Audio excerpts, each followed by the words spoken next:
예, 반갑습니다. 울산 꿈분석사 토정 박재원입니다. 이번 시간은 꿈분석 757번째 시간으로 꿈활용 성공법 2탄 상황과 꿈과 연결하라고 하는 것을 설명해 드리겠습니다. 꿈이라는 것은 자신이 마음속에 생각한 것이 그 영상같이 이렇게 영화같이 이렇게 표현되는 것이 꿈인데, 이것을 현재 상황과 연결하지 않으면 해몽을 절대 할 수가 없죠. 전번 시간에는 현재 상황을 파악하라고 이렇게 했는데, 이것을 파악한 것을 현재 그 사람이 어떤 목적을 가지고 꿈을 꿨을 거 아닙니까?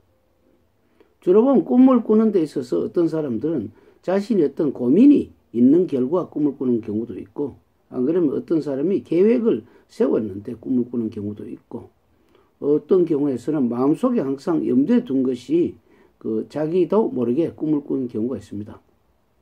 이런 꿈을 꾼 것과 현재, 그러니까 미래를, 꿈은 미래의 정보이기 때문에 현재 상황을 가지고 해몽을 하지 않으면 안 됩니다. 그런데 꿈들은 모두 상징투성이죠. 꿈속에 나타나는 부모를 보고 그 부모를 그대로 해석하면 안 됩니다.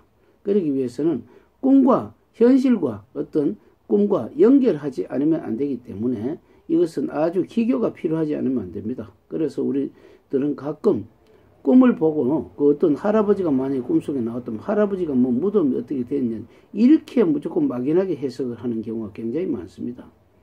예를 들어 보면 할아버지는 역학을 모르는 사람은 그냥 단순하게 할아버지라고 하겠지만, 역학을 아는 사람은 편인이라 해서 어떤 문서, 편법의 문서라고 생각할 수가 있죠. 학교 공부를 엄마 인수라고 하면은 할아버지는 학교 공부 이외 어떤 문서, 뭐 예를 들어서 부동산 문서라든지 자기가 생각할 수 있는 범위 속에서 문서라든지 이런 것이 할아버지인데, 할아버지는 죽은 어떤 할아버지와 막 대입을 하게 되면 오류를 범한다 이겁니다. 그렇기 때문에 이번 시간에는 현재 상황과 꿈과 연결하기 위해서는 상징성을 알지 않으면 안 되죠.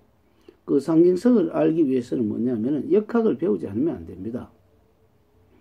대다수 사람들이 역학을 모르고 꿈을 해몽하기 때문에, 인간 중심으로 해몽하기 때문에, 특히 문자들이라든지 어떤 일반 좀 지혜가 있다 하는 사람들도 해석을 하는 걸 보면은 인간 그대로 해석을 하기 때문에 도저히 맞지 않죠.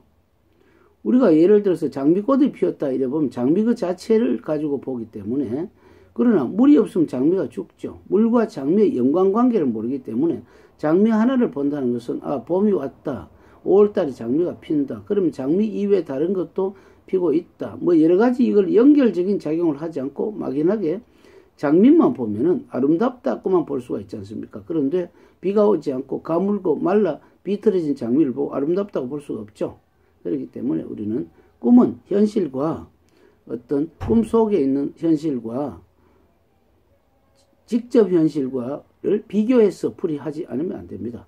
다음 시간에는 보이지 않는 꿈 추리하는 법에 대해서 설명해 드렸습니다. 감사합니다.